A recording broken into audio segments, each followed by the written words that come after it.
ফুলগুলো একটু মনোযোগ দিয়ে দেখুন।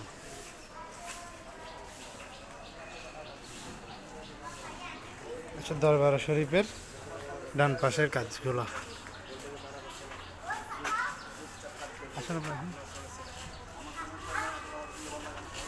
আসসালামু আলাইকুম। আপনাদের একটা পিলার করতে ম্যাক্সিমাম কয় টাকা খরচ যায়?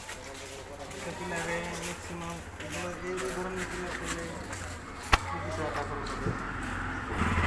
এটাতে কতদিন সময় গিয়েছে ভাই আমাদের 10 মাস লাগছে ফাউন্ডেশন দিয়েছে। পুরোটা শেষ করতে? এটা কিন্তু বিশাল, আপনাদেরকে একটু দেখাই। এটা অনেক বড়, চতুর্দিকে ওটাই চলে আসে। অনেক বড়, গম্বুজগুলো অনেক বড় বড়। সেকেন্ড পার্ট আর একটা হচ্ছে এখানে, এটাও বড়, নতুন পাড়া জামে মসজিদ লোকেশন এটার। দেখুন কাজগুলো অনেক নিখুঁতভাবে করা, দেখুন।